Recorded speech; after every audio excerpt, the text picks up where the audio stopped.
Hello and welcome to another video. In this video we're going to be going over the problems from the Biweekly Contest 129. And so let's get started. So in the first one it's pretty easy. You have a 3x3 matrix consisting of black and white characters. And you're basically asked, can you change one cell to make a 2x2 square? So because the dimensions are so small you can kind of do whatever, like you're never going to get any kind of issues. But what I went with is, so for a 2x2 square, I just thought like what's the corner that the square could start, so you can either pick like top left, bottom right, or whatever. But I went with the top left corner of the square. So what are all the squares? What are all the corners that could be the top left corner of a square? So it's going to be this corner here, which will make this square, this corner, and this corner. So these four can be the top left corner of a square. All these ones on the corner can't because they would be out of bounds. And then I said, like, if this is the corner, then basically count up how many black and white things there are. So I just said white is 1, black is -1. And then basically, if you have a score of greater or equal to 2, absolute value, so if you either have negative, or if you either have 2, 3, 4, so 2 means there's 2 white pieces and 2 black pieces. Actually, no, sorry. So 2 would actually mean that there's 2 white, 1 black, right? And then -2 would mean there's actually it would be like this: 3 white, 1 black, right? Because this would be 3 minus 1. -2 would means there's 3 black, 1 white, and then a score of, so you can't really have a score of 3. So you basically either have a score of 2 or 4 or 0. Because if it's 2 and 2, you get a score of 0. If it's 3 and 1, you get a score of 2 or -2. And if it's all 4, you get 4. And 4 is just 4 white or 4 black. So these are kind of the scenarios you're looking for. So you just say like, okay, if my score is 2 or more, that means I have 3 of one color, and then I could just change the other one. You could do a bunch of manual checking as well. It's a 3x3 square, so like there's kind of a billion ways you can do it. But this is like one of the ways essentially. You're just checking, do I have 3 or more? If the absolute value of the score is 2 or more, that means I either have 3 and 1 or 4 and 0. And then that's pretty much it. So, and then as far as the runtime, it's so fast that like most solutions are pretty close. If you just run it a bunch, you get different stuff. So, I mean, this one is like the easiest one to pass runtime because it's a 3x3 square. Okay, let's go to the next one. So for the next one, let's actually look at it here. So you have a grid, and you want to return the integer that's the number of right triangles that can be made with 3 elements of the grid. So basically what they're telling you is, if you pick an element, like this one here, you can make a right triangle by using any one in the same row and the same column. So for example, I could choose these two and make a right triangle. And they're basically asking like, how many total can I do there? So in this case, if I pick this, I can make a right triangle by using this element in the same row and this element in the same column. But I can also use this element in the same row and this element in the same column. So I get 2. And then for this one, you would get, there's nothing in the same row, so you can't do anything there. For this one, there's nothing in the same row. And then for this one, there's nothing in the same column. So this is the only one that you could use like the base of the right triangle. Like you could see it's like this. So the base is like the center piece. Yeah, and then second example, there's nothing, because for every number there is no element both in the same row and the same column. And here's the last one. So if I choose this as the base, then this is in the same column, this is in the same row, so that's 1. Yeah, and then I can also choose, like if I try to choose this as the base, there's nothing in the same column, so I can't. But I can choose this as well. Actually, no, I can't choose that one. So let's see. Oh, actually, so you do pick this as the base for both of them. So for this, you pick this, this, and this. And then for this one, you pick this, this, and this. But essentially, it's kind of easy. It's like, for a given square, the number of right triangles, or for a given like, thing in the grid, the number of right triangles we can make is count of squares in its row times count of squares in its column. And I'll kind of show that really quickly. So basically what you can do is you can just traverse your matrix and you can sum up, like, for every row, what's the total, for every column, what's the total. So let's say I have like ones and zeros here, like 1, 0, 1, 0, 1. Let's just make a bunch of zeros to make it faster. So let's make all these zeros. And then here we'll have some stuff. So like 1, 0, 1, 0, 1. And then another, something like this. So basically if we say like, okay, if this is the base of our triangle, what are the combinations of things I can use to make the triangle? Well, I would pick this one, but then what are the combinations? Well, for the thing in its column, I can either pick this one or this one. So there's 2 combinations there. And for the thing in its row, I can pick this one or this one. So there's 2 there. So with this, I can make 4 different triangles. So I can make this and this, this and this, this and this, and that. So that's kind of basically all you need to do. So if you have these counts, so well, we can just write down like the counts here really quick. So like the count of this column is 3, 0, 0, 3, 4. And then the count of the row is going to be, let's see, 3, 0, 3, 1, 3. So basically for this, we just say like, okay, well, how many triangles are in, how many squares are in its row? So it's whatever the total is for the row minus this one. So it's 3 minus 1. Or sorry, I meant the column. So how many are there in the column? So there's 3 minus 1. And then how many are there in the row? It is 3 minus 1 as well. So for this given square, I can make 4 triangles. And so on and so on and so on. You basically do this for every single triangle. So first iteration through the matrix, you get all the totals. So you don't have to keep doing it again and again. And then you just go through all the squares and you do this basic math thing. So here it is. So you just go through the grid once, and you get the total for every row and every column. And then you go through the grid again, and you just check if it's a 1, then I will add the total for the row minus the number, and the total for the column minus the number, and then I just return it. So pretty easy. Yeah. And then, so the third and the fourth problem are the same problem, just harder things. So let's take a look at that one. And this one I wasn't able to solve myself. I had to look like at a bunch of solutions and kind of get like I knew roughly what I needed to do, but I wasn't able to get it in like the constraints I needed to get it. But once I looked at a bunch of solutions, then I kind of understood like what you're trying to do and then like how it works essentially. So basically you can think of this as like you're trying to fill an array up with ones and zeros. So the length of the array is always going to be ones and zeros, because it's basically stable if the number of occurrences of 0 is exactly 0 and the number of occurrences of 1 is exactly 1. And now this limit means that you basically can't have more than the limit of a number in a row. So if you take a look here in this first example, the limit is 2, but you only have 1, 1, and 1, 0, so you can literally just only do this. But in the second example, the limit is 1, and you have 1, 0, and 1, 0 and 2 1s. So that means you can't, because the limit is 1, you can't have like 2 zeros in a row or 2 1s in a row. So if you can't have 2 zeros or 2 1s in a row, you need 2 1s and 1 0, so it has to start with a 1, and it has to be like this. Because if you start with a 0, the second number can't be a 0, so this has to be a 1. And now this has to be a 1 again, and then you have 2 in a row, so you can't do it. So you can look from this third example, you can kind of see that there, if you have 3 and 3, and the limit is 2, all of these arrays don't have more than 2 of one number in a row. And basically from looking at a bunch of solutions and reading a bunch of stuff, this is basically the same problem as starting at like, let's say we get rid of the limit. So if I just have like, let's see if there's a 3 by 3, there is. So let's get rid of this. So let's say this is 3 by 3.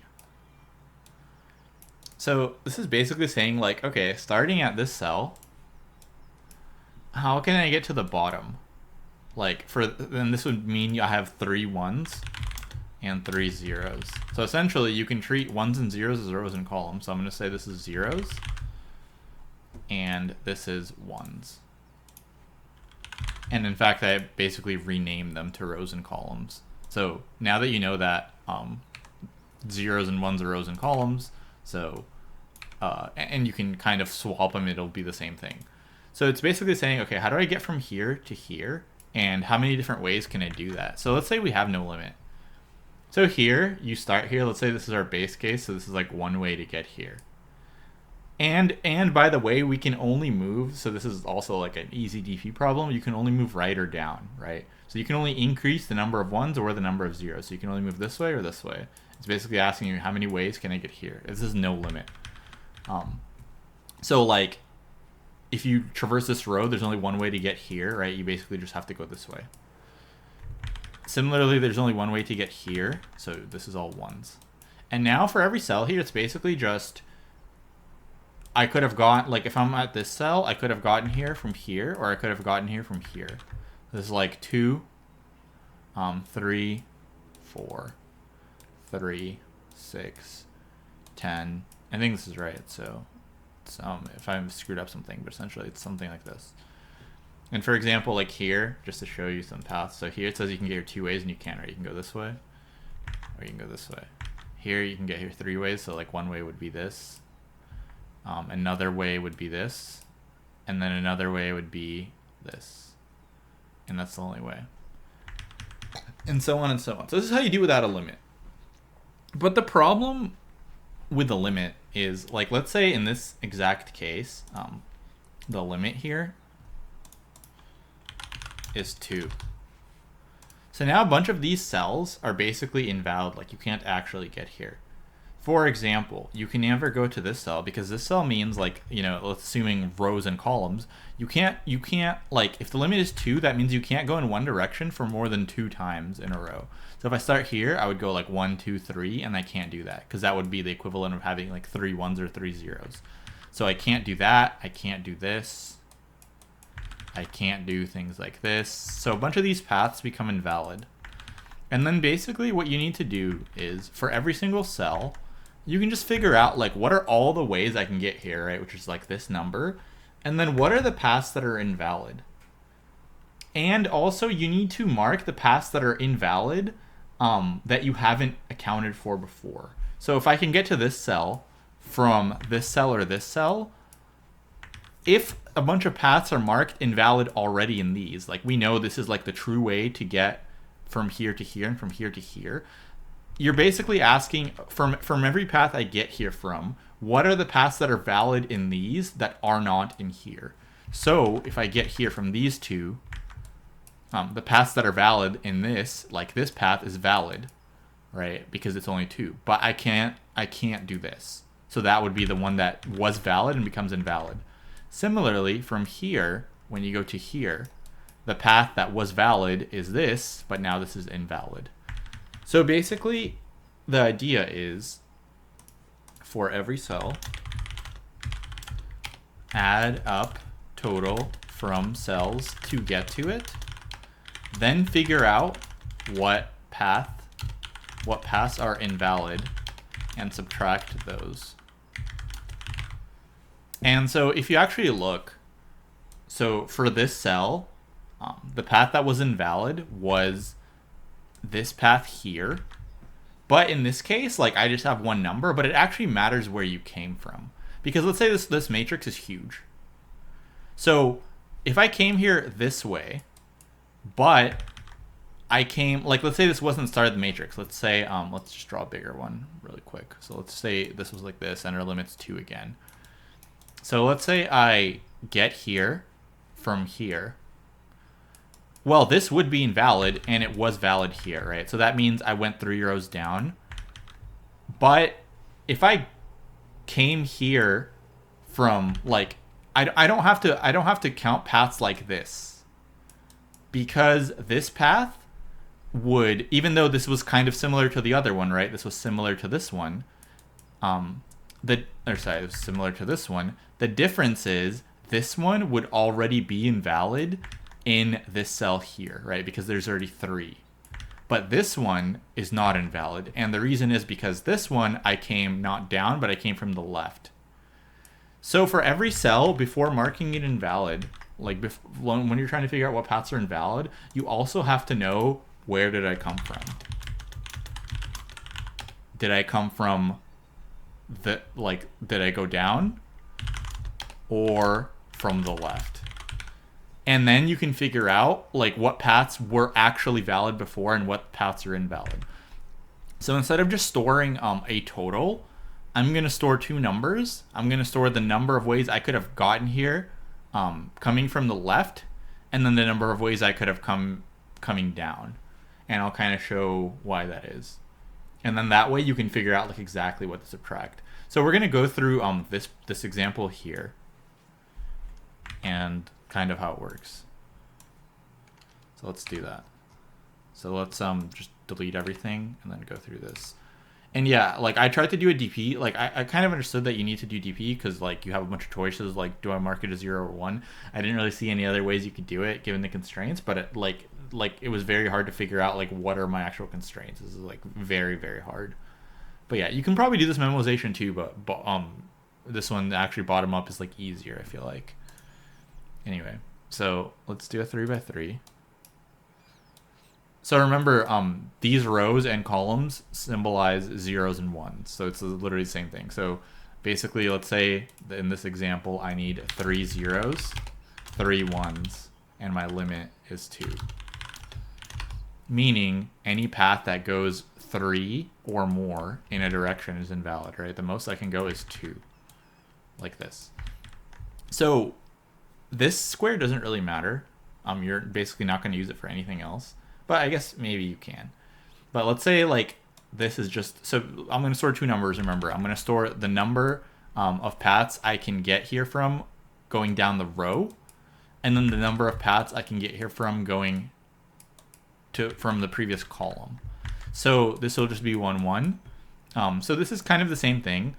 So in all of these, I can only get here going down the column. I can't get here going down the row, right? So in fact, you can even like mark this as X if it makes it easier. So this can be like not used. But essentially, I can only get here. So this means like let's say this is the columns, let's say are ones, just to make it easier to understand, and the rows are zeros. So how can I get to 1, 1 and 0, zeros? That's basically what it means, right? Well, I would have added a 1 in the beginning. So if I added a 1, I came here from here. And so if I came here from here, I came here from the same column. So I can't get here from the same row because this is the first row, but I came here from the same column. And then here, you're basically just traversing down the same column, right? The path is this. You can't like come down. So this is 1, 0, 1 as well. Now here, first, what you're going to want to do is you are going to want to add like all your stuff you came here. So you can't come down the row still. And so actually you could do this a few ways. So you can mark this 1, 1 and this would work. So if you mark this 1, 1, let's say this is like the base case or whatever. You start here.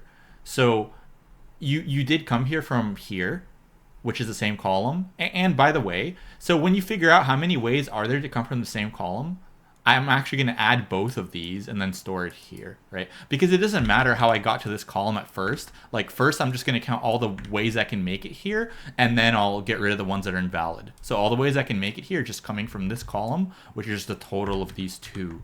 And so here, I'm going to store 1. But you realize now that here, this column is greater than the limit. So because this column is greater than the limit, I have to figure out like what was valid here that wasn't valid here. And that's going to be this square minus the limit minus 1, right? Because I can't go from 0 to 3. So it's going to be this square over here. And then like what's the path? Which one am I deleting, right? And basically the idea is I'm only deleting the row because the column doesn't matter. And so I think actually to make it easier to understand is basically, I think this will make it a lot easier actually, yeah. So for this first initial base case thing, base case thing, I think I am going to change this to an X. And you can just basically think of like, okay, so these two lines are basically just like, if I put down only one, so if I go like 1, 1, 1, and so on, how many ones can I actually put down? And so the most you can put down is the limit. So these are going to be like this, and everything past this will just be 0, 0. I think that makes it easier to understand. Because I can't put more than 2 ones. And same thing for zeros. So this is zeros. How do I come down here? So I come down here from the row, which is going to be the first thing. So it's going to be like row, column. So I came down here from the row, and how many zeros can I put down in a row? Well, I can only put down 2, right? I can only do like 0, 0. I can't do 0, 0, 0 because that would break the limit. So that means the first 2 cells will be 1, 0. And then everything past that down here will be 0, 0, like this. Okay. So now we have to figure out like how to fill out the rest of this. And so let's actually use this as more legible.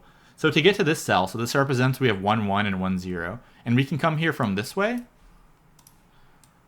Or we can come here from this way. And so if we came from the same row, that's going to be the first value. So let's do that. So if we came from the same row, let's delete this thing. Yeah, so if we came from the same row, that's going to be this total here, right? Like we just went down, so it's 1. And if we came from the same column, that's going to be this total here. Now, is there anything invalid here? Well, there can't be because our row is not, like, the only time we get to invalid things is when our row or column is greater than the limit, right? If we're on row 1, column 1, like we couldn't have possibly put down too many things, because in order to make it invalid, we'd have to put down 1 plus the limit item. So we'd have to put down like 3 in a row, and we can't because we're only on 1, 1. So here it's pretty easy. You just basically add up the row and the column. So for this as well, if you come from the row, you're going to come from here. So the total of this is 2, and the total for the column is 1, and there's nothing invalid here. Now here you are going to have things that are invalid. So let's do this one. So here, if you come from this top row, the total ways you could have got here is 3. And if you come here from this column, the total ways you could have got here is 0. Now, what's invalid here, right? And so this one basically represents I have 3 zeros and 1, 1. And so the thing that's invalid here is this row is now bigger than the limit.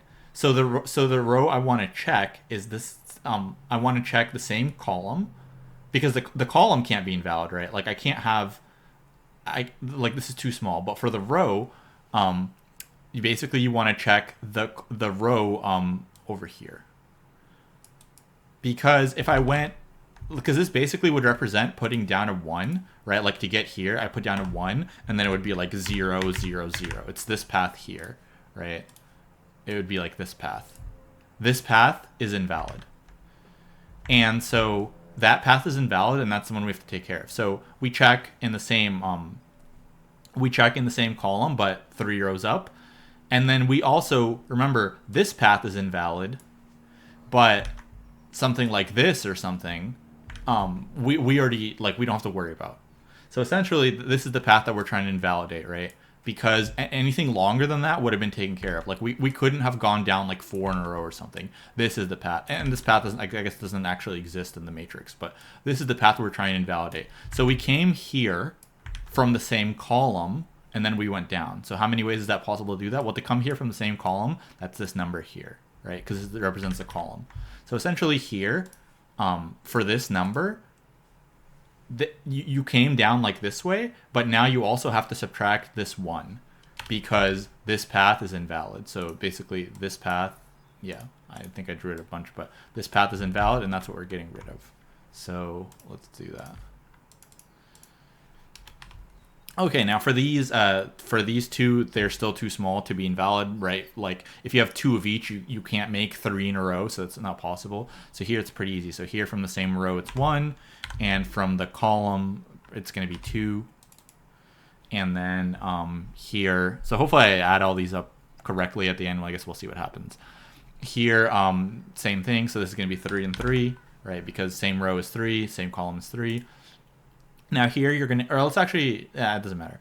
So let's do this one. So here you will have invalid stuff. So from the same row, it's going to be 6, and from the same column, it's going to be 2, right? Yeah, but this row is now like too big, or not too big, but it's bigger than the limit. So a path that would be invalid would be this path here, right? So the path is basically just saying I put down 1, 1, and then I go 0, 0, 0, right? Because this is putting down 1, so 1, 1, 0, 0, 0. That's the one that's invalid, and that's the only one that's invalid.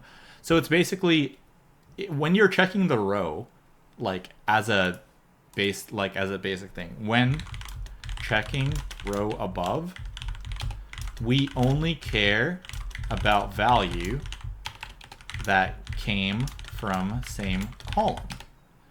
And then same thing when checking column to the left, I guess. We only care about value that came from same row. And I'll show that in like a bigger matrix again, why that is, but yeah. So essentially here, we're basically saying, okay, so in here, this value came from the same column, and we're checking the row, so we only care about this value here. We don't care about this value here. So we're going to have subtract 1 here. So this will be 5, 2. And for the column, it can't be out of bounds. So like, because the column represents putting down 1s, you can't have 3 or more 1s if you only have 2 1s, right? So it's not possible. Okay, so here, same kind of thing. So we check like how much from the row, so 0, and how much from the column, 3. And what path is invalid? Well, it's going to be, now the column is too big, so we're going to have to check this column here. And we're going to say, okay, so we care about the column. So when checking the column, we care about the value that came from the row. So that's this value here. So now this will be 0, 2.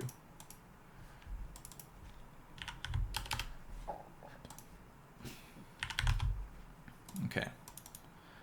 And then here, so from the row, it's 2. From the column, it's 6. Once again, the row can't be too big because we only have 2 zeros, so we can't have 3 or more zeros. But the column, we do have to check the column 3 before that. And when we're checking the column, we care about the value that came from the row, so that's this one here. So for the column, we will subtract 1. Now we will do this again. So we get 7, 7. Then for both of these, now we have to check the column and the row. So for this row, this is too big. So we have to check the row 3 above it, which is over here. And this is just 0, 0, so there's nothing to subtract. And for the column, this is also too big. So we have to check the column 3 above it, so this is 0, 0, so nothing to subtract. And so now here, basically this is saying I have 7 ways I could have gotten here from this cell, and 7 ways I could have gotten here from this cell. So the total is just going to be the total here, which is 14. And that's what it is. So let me explain quickly why I was saying the things I was saying in like a bigger matrix. So let's say our limit is 3 again. So while checking this cell, well, we get some value, right? And then basically for the row, we're going to have to check the row 3 above it, which is this row. But the reason we only care about the value that we only care about the column value for this row, like, right, this will have a row and a column value. The reason we only care about the column value for this row is because if this row came from, like row means I came from here. And if I came from here, this is kind of what I was saying before, then when I get here, this path would already have been invalidated in this cell here. So that's why you don't have to check, like when you check the previous row, you don't have to care about its row value, because any row like this or any of these would have been invalidated in a previous state in a DP. The only state that wasn't invalidated before was I come from here and then I go 2 down, which is valid, but instead of going 2 down, I go 3 down, and that would be the one that's invalid. So that's why when you check the same row, you only have to check about the column value. And similarly, when we check the column, we don't care about the column value because, like, let's say we came from here, this would already have been invalidated here. So we already took care of it. So essentially we don't want to like keep deleting the same thing multiple times. So that's why the only path you care about deleting is, or the number of paths is this path here, where it came from a different row, right? So it went like, let's say it was, you know, rows is zeros and ones or something, and one is ones, so it'll be like this. This is the one we care about. Anything that has this kind of format, where something like this, and then we have 3 ones before, because this used to be valid for this row here, but now it's not. But if it was a 1, like this is already invalid in previous rows, so we don't have to worry about it. So hopefully that makes sense. Definitely kind of confusing, but I think once you look at it enough times, and once you do look at, I forgot which one it is, but essentially the one where like just code a bottom-up DP for this without a limit, make sure this is correct, and then figure out like why the limit is the way. And that's why you have to separate it into values that came from the left and values that came from the top. You can't just like store one value like in the previous thing that I did. But yeah, so let's take a look at the code. Definitely kind of confusing. So the number of rows and columns is the numbers of zeros and ones plus 1, because there's like a 0 state and you're trying to get to, so if like let's say you have 3 zeros and 3 ones, you want to have a 0 as well, so the number of rows and columns is just those plus 1. And then I just initialized everything to 0, 0, so everything has an array of 0, 0. Then you go through the first column and you make everything a 1 up until the limit. So if the limit is 2, then you make your first two items 2. You can make this whatever. This is basically not used anywhere, so it doesn't really matter. So you can leave this like empty or whatever you want. If you want, it doesn't really matter. You can do this. But yeah, essentially, if you have you know, the limit is 2, then you could only have 2 zeros at the maximum. So you just keep going down until you reach the limit and fill that out with 1, 0. Then you go across until you reach the limit and you fill that out with 0, 1. Then you go through the entire grid other than the first row and the first column, right? So we're going through everything except for this and this. And then basically this first part is just the actual totals not caring what's invalid, right? So this is saying, okay, if I came from the let's see, if I came from the same row, that means I'm going to check the row above. So I'm just going to add up the 2 variables for the row above. If I came from the same column, that means I'm going to check the variables for the column below.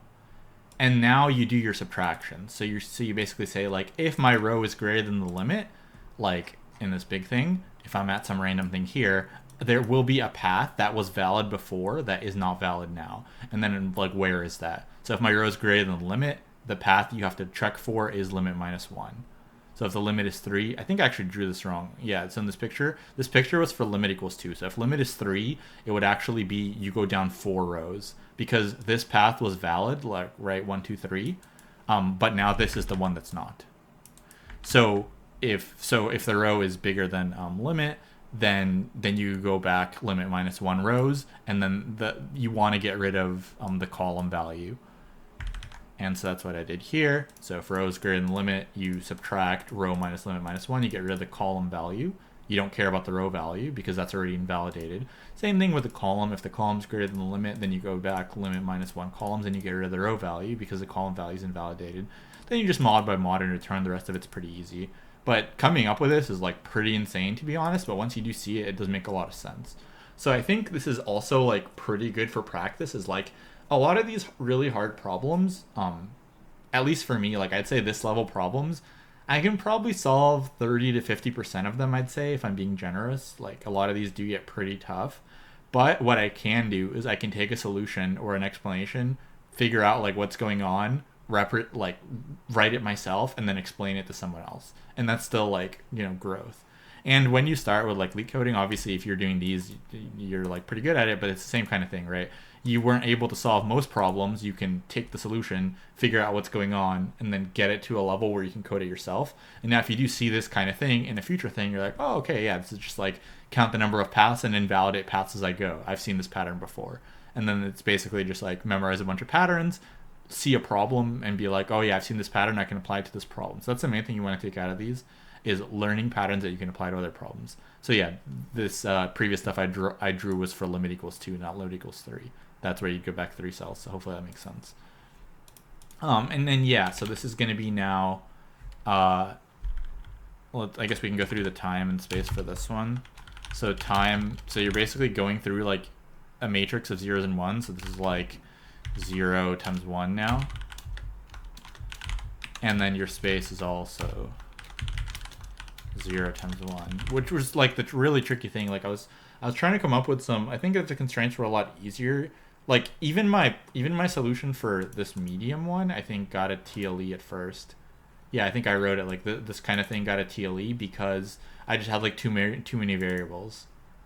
So, I mean, I could have like made it better and stuff, but I was just kind of like coming with a brute force solution. So it was like you realize that like these are too big, and so yeah, initially I was just like, okay, well I kind of get it. So basically, I can just place a 0 and a 1, and I'm just gonna keep track of like what's the last location I put a 0 and a 1 in, and then made sure that like it was far enough. But then you're storing too many things, so I think that becomes like pretty big too fast. So I think this should work for both now. Let's take a look. Yeah, so this one's fine, and I mean it's literally the same problem, I guess, right? So just a harder constraint. But yeah, so, and also a lot of these solutions are pretty not well explained.